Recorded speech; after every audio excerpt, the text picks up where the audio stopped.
Apskatīsim, kā ESP32 mikrokontrolleri iebūvēto analogo ciparu pārveidotāju var izmantot, lai nolasītu analogus signālus.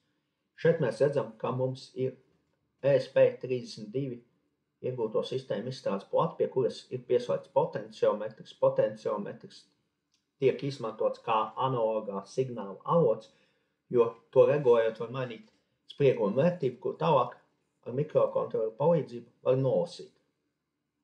Tātad programmas kodā, ko mēs redzam, programmas kods ir pavisam vienkāršs, tas ir rakstīts Arduino IDE izstrādes vidē.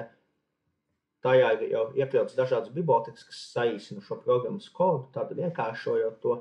Ja tas tiktu rakstīts C valodā, piemēram, Atmel Studio, tad programmas kods būtu nedaudz garāks. Taču principu tas nemaina. Tātad, ko mēs redzam?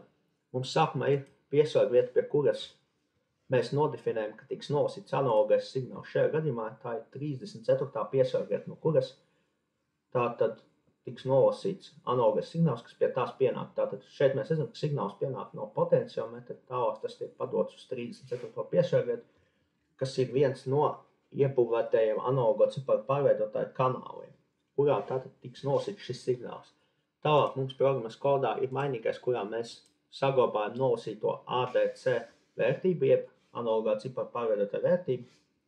Tā kā ESP32 ir iebūvēts 12 bitu analogais ciparu pārveidotājs, tad tie ir 4096 dažādi līmeņi, jeb vērtības, kuras var saglabāt. Tālāk šīs vērtības, šie līmeņi tiek tātad pārvērsti par attiecīgi sprieguma vērtību, kas tiek saglabāts kā decimāls skaitlis un tiek izvadīts ar 3 cipariem aiz komata. To mēs redzam šeit programmas koda cikla daļā, kurā tātad šis analogais signāls tiek nolasīts, tiek pārveidots par spriegumu baterijas, tālāk attiecīgi šim spriegumam tiek pievienots attiecīgs paziņojums un mērvienība, un tas tiek izvadīts. Tas tiks izvadīts virknes datu monitorā, to mēs redzēsim šeit. Tātad, ko mēs redzam, šobrīd mums potenciometrs ir vienā nemainīgā pozīcijā, un virknes datu monitorā tiek izvadīts nolasītais spriegums. Mainot šo potenciometru pozīciju, mēs redzam, mainās šī sprieguma vērtība.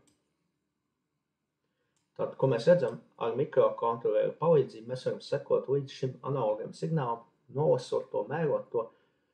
Līdzīgi mēs varam, piemēram, apstrādāt dažādu sensoru, piemēram, termosensoru, spiedienu mērīšanas sensoru vai apgaismojuma mērīšanai paredzēt sensoru datus, ja vien tie ir analogā formā, un tātad tos mēs varam pārvērst pēc tam ciparu formā, izmantojot šo iebūvēto analogo ciparu pārveidotāju.